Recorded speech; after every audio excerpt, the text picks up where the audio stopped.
सन 1968 में आई थी, फिर 1986 में आई, उसी का थोड़ा रूप बदला गया 92 में। और अभी तीसरी शिक्षा नीति जो है NEP, राष्ट्रीय शिक्षा नीति, नेशनल एजुकेशन पॉलिसी 2020, उसके 3 साल 29 जुलाई 2023 को पूरा होने जा रहे हैं। माननीय प्रधानमंत्री जी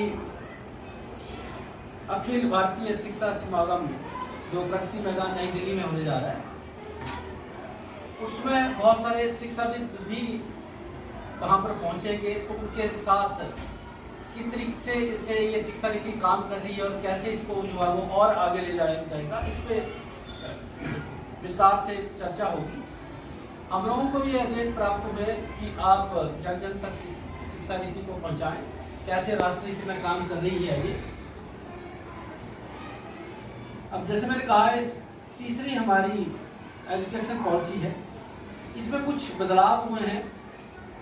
ये बहुत फ्लेक्सिबल है, एक रोट लर्निंग से हमें एक्सपेरिमेंटल लर्निंग की तरफ ले जाती है, बहुभाषीय है। फ्लेक्सिबल कैसे है, कैसे रोट लर्निंग से और कैसे बहुभाषीय है, इनकी तरफ मैं बाद में विस्तार से चर्चा करूंगा। साथ में हमें जो आदेश प्राप्त हुआ है कि कैसे केंद्रीय विद्यालय और कैसे नवोदय विद्यालय इस पॉलिसी को बनाए हुए हैं और कैसे इस पे काम कर रहे हैं। तो केंद्रीय विद्यालय की भूमि पर थोड़ा सा मैं इस भूमि पे प्रकाश डालना चाहूँगा। केंद्रीय विद्यालय 1963-64 में शुरू किए गए थे। उस वक्त जो हमारे केंद्र के कर्मचारी थे, जो डिफेंस में थे, उनकी जरूरत समझी गई कि जब वो एक जगह से दूसरी जगह उनका स्थानांतरण होता है तो वो तो कहीं ना कहीं अपने आप को उस दूसरी भूमि में ढाल देते हैं, लेकिन उनका परिवार जब एक जगह से दूसरी जगह जाता है, जैसे मान लो कि हिमाचल प्रदेश से कोई तमिलनाडु चला गया, केरला चला गया, तो कैसे वो हिंदी से मलयालम या तमिल जो है बच्चा सीखेगा, तो बच्चों को बहुत ज़्यादा नुकसान होता था। तो जरूरत समझी गई कि ऐसे स्कूल हों पूरे भारतवर्ष में जहाँ पर एक जैसी शिक्षा नीति, एक जैसा करिकुलम हो। तो 1963-64 में केंद्रीय विद्यालय जो वो खोले गए और उस वक्त इनको हम सेंट्रल स्कूल बोलते थे, आज इनको केंद्रीय विद्यालय बोलते हैं। आज की दिनांक में पूरे भारतवर्ष में 1253 केंद्रीय विद्यालय है, जिनमें 1250 भारतवर्ष में और 3 जो है वो हमारे विदेश में है, तेहरान में है, मॉस्को में है और एक काठमांडू में है। केंद्रीय विद्यालय में लगभग 50,000 कर्मचारी हैं। 15 लाख से ऊपर जो है वो बच्चे जो है अभी केंद्रीय विद्यालय में पढ़ रहे हैं।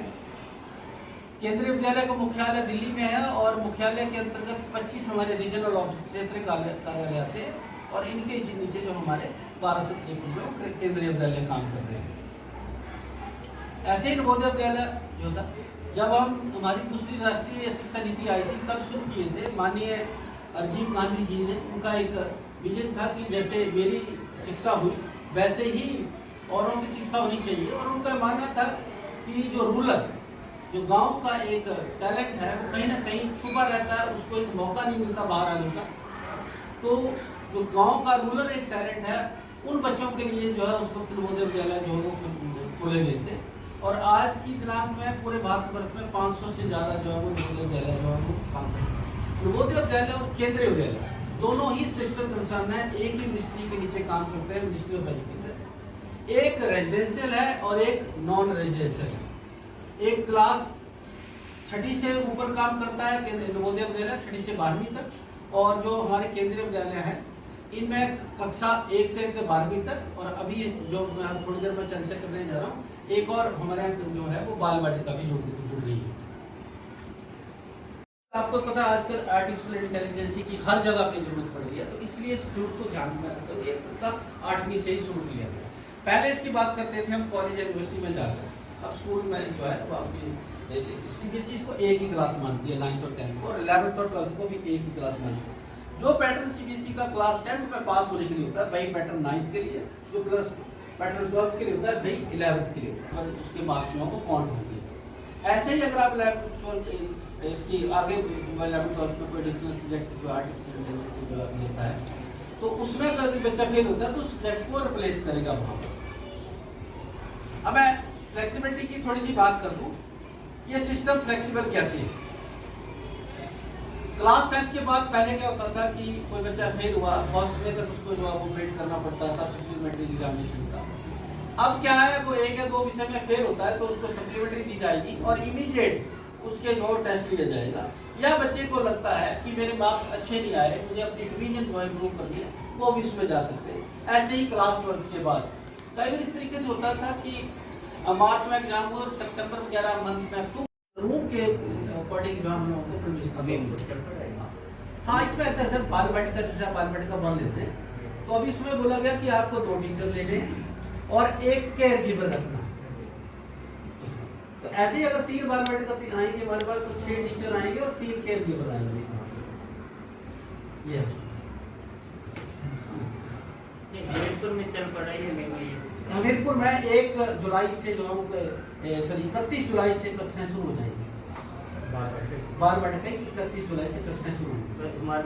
अभी हिमाचल में केवी शिमला में, केवी पालमपुर में, केवी योलकैंट में, केवी नलेटी में इन विद्यालयों में शुरू हो चुका है। अब 49 बताया हमने ना जी। पिछले साल 49, इस बार 450। ये तो नेक्स्ट सेशन में चलेगा। 485 साल से 31 मार्च से शुरू हो चुके हैं या होने आने वाला मार्च तक।